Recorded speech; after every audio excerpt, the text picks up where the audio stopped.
This is Shamari with Be Inside TV, and I'm here with the award-winning director, Cary Fukunaga, to discuss his new film, Sin Nombre. Mira, yo sé por qué vos quieres hacer este viaje, pero todavía no sé por qué yo tengo que hacerlo. She was taking a chance to find a better life. Aquí no hay nada para vos, Sayra.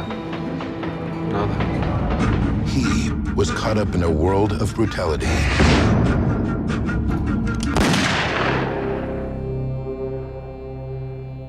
But when he tried to leave his violent past behind, his own gang put a price on his head.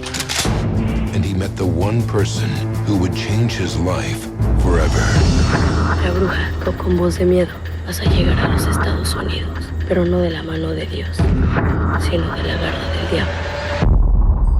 Tell us what about your background led you to do this film about immigrants traveling to America for a better life?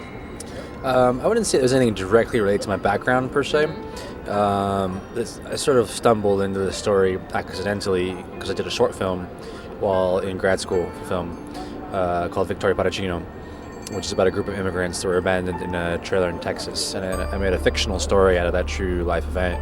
And while doing research for that, I learned about the Central American aspect of the journey, which is the trains and sort of everything that's in Sin Nombre, and these immigrants crossing Mexico on top of these freight trains, facing all kinds of different dangers and perils, including bandits and gangs and police, the weather.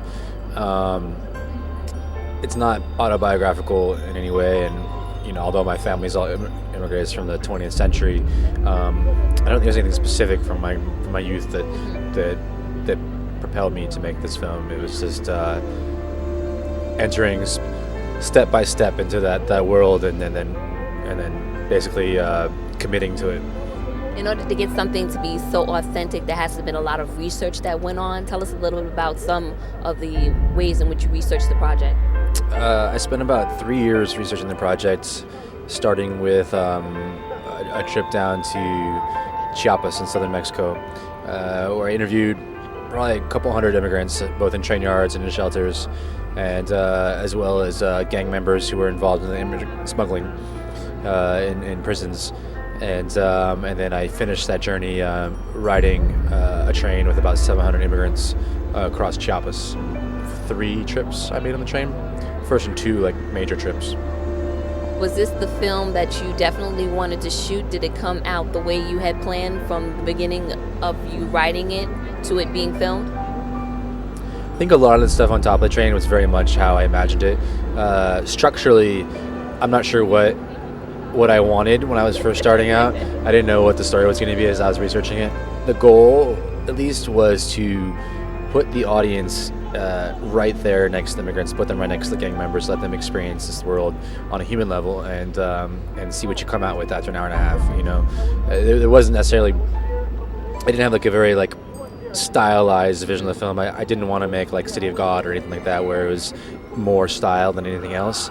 This was trying to be as naturalistic as possible, and I think on a certain level I achieved that. From executive producers Diego Luna and Gael Garcia Bernal comes the first film from one of cinema's most exciting new voices. Tarde o temprano el sol lo va a encandilar. Vamos a correr la voz.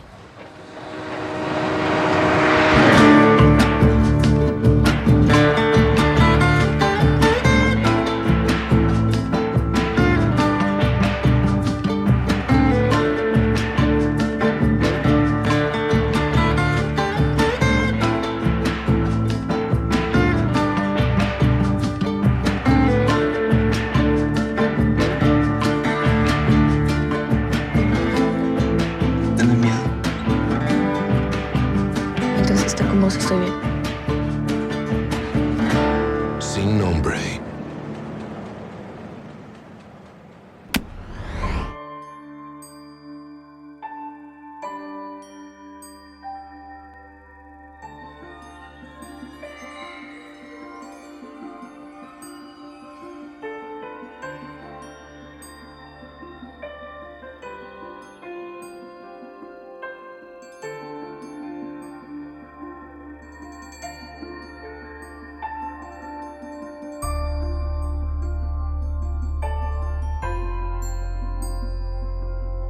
Check us out on the web